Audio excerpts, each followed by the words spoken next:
Hello, everyone, and welcome to the Speak English podcast. My name is Marco. And my name is Erica. Thanks so much for joining us today. We dive into an interesting topic about talking about your hometown.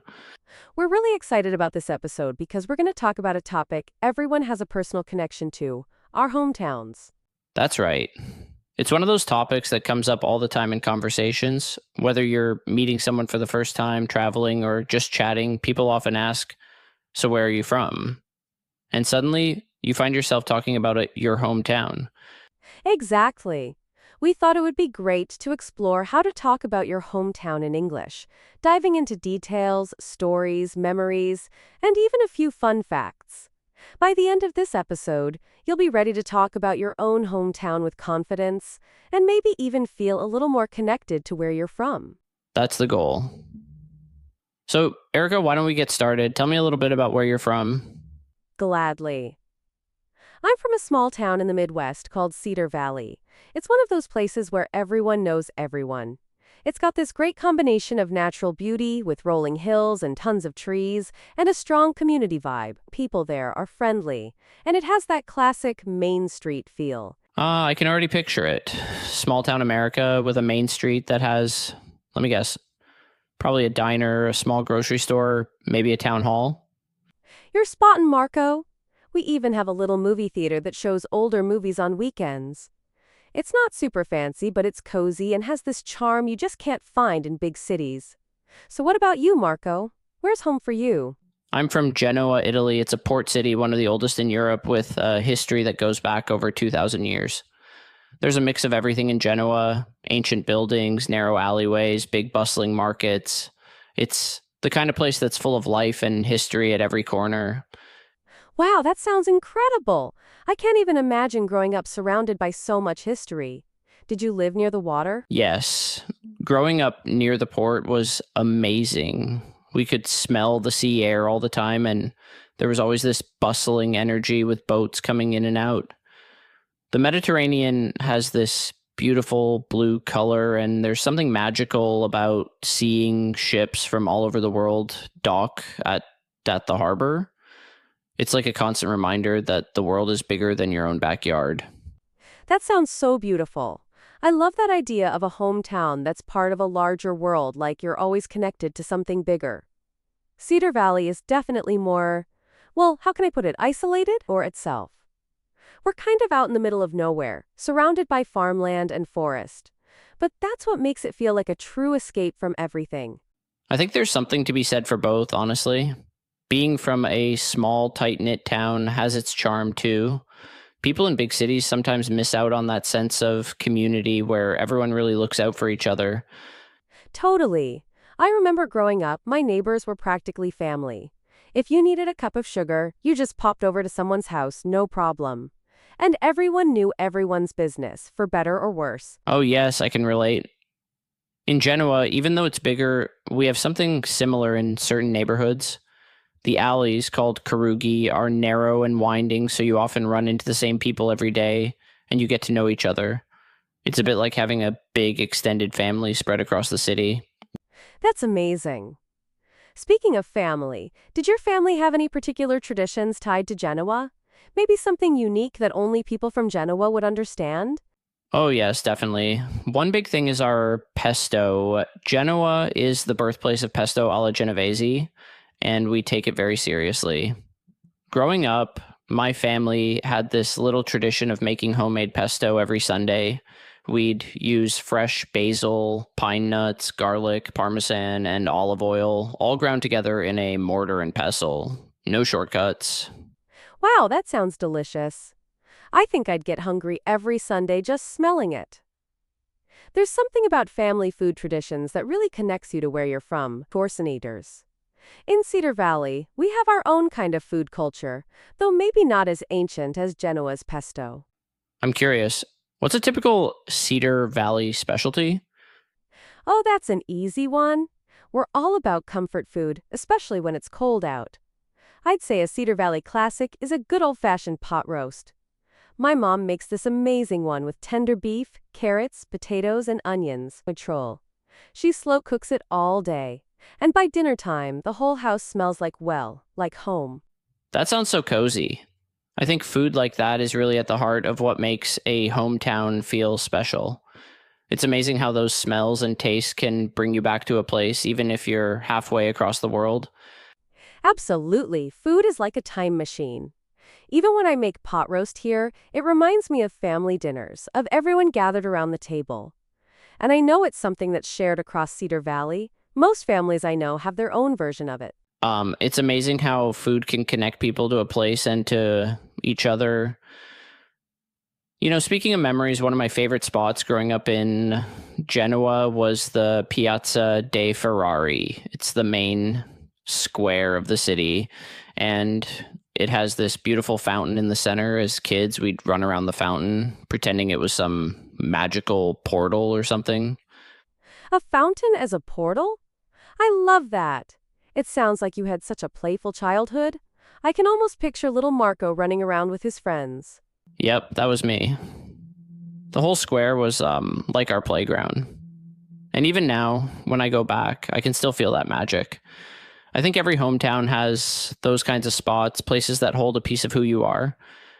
Do you have a spot like that in Cedar Valley? Yes, definitely. For me, it's the Cedar Valley Park. It's this huge park with hiking trails, a lake, and picnic areas. It's where I learned to ride my bike and where my family would have 4th of July picnics every year. When I think of Cedar Valley, that park is one of the first places that comes to mind. That sounds beautiful, especially the idea of picnics by the lake. And I bet it's one of those places that changes with the seasons, right? I imagine the fall must be stunning with all the leaves turning color and Oh, you're absolutely right. Fall in Cedar Valley Park is breathtaking. The trees turn shades of red, orange, and yellow, and the whole park looks like it's on fire in the best way possible. It's one of those sights that never gets old, no matter how many times you see it. I love that.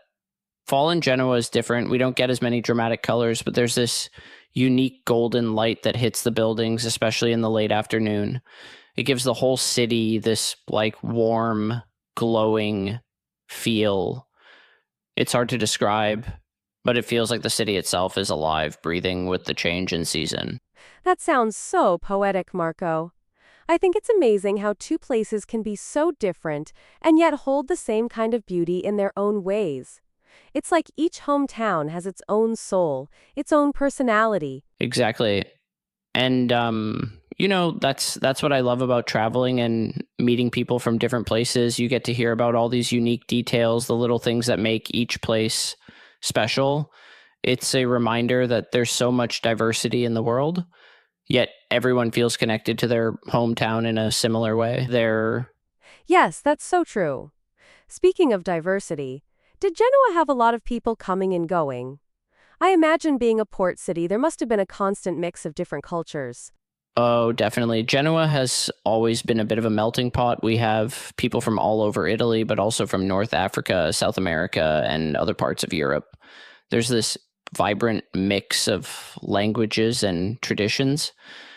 Growing up, I remember hearing Italian, Arabic, and Spanish all in the same market. It made me curious about the world beyond Genoa. That's so interesting. Cedar Valley's pretty different in that regard. We're a small town, so the community is more homogeneous. Most people have lived there their entire lives, and everyone knows everyone else's family history. There's a lot of pride in that sense of heritage. I can see the appeal of that too. Sometimes big, diverse cities can feel a bit impersonal. In a small town, you have that strong sense of identity, of continuity. Do you think that's something that shaped you growing up? Oh, absolutely. I think growing up in Cedar Valley taught me a lot about the importance of community and family. When you're surrounded by people who know you and your family, there's a sense of accountability and support. I felt like I always had people looking out for me, which I realize now is a rare gift. That's really beautiful, Erica. I think that's something every big city could learn from small towns, how to build those connections and keep that sense of community alive. Yeah, it's funny because when I was younger, I thought it was annoying that everyone knew everything about everyone else. But now, looking back, I see how it really made us close. It's kind of like a big, extended family.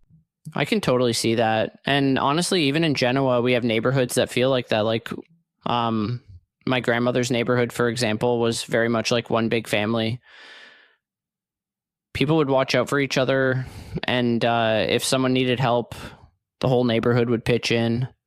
There's something so special about that kind of closeness. Absolutely. I think it's those experiences that make our hometowns feel like home, even if we've moved away or haven't been back in years.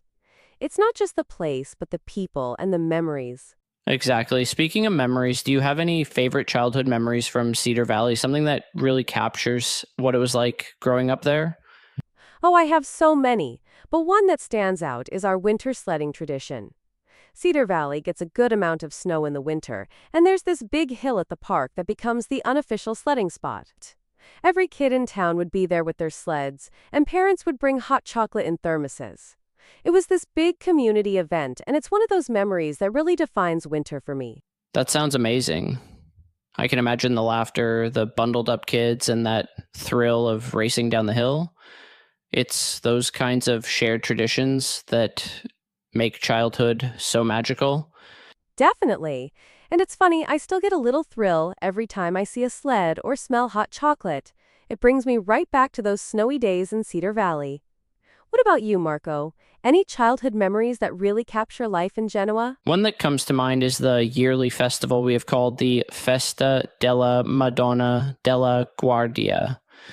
It's held every August, and people hike up to this sanctuary on top of a hill overlooking the city. As kids, we'd get to camp out, watch the fireworks, and there'd be food stands everywhere. The whole city felt alive, and the view from up there was incredible. That sounds magical. Hiking up a hill for a festival, camping, fireworks, food, it's like something out of a storybook. And the view of the city from the top must have been breathtaking. It really was. You could see the whole city, the port, the coastline stretching out. It felt like you were on top of the world. That festival made me feel so connected to Genoa. It was a celebration of our city, our people, and our traditions. I love that. I think every hometown has those unique traditions that might seem ordinary to the locals but are truly special. It's like they're woven into the fabric of the place, making it unique. Let's move on to the next lesson, Erica, by By Marco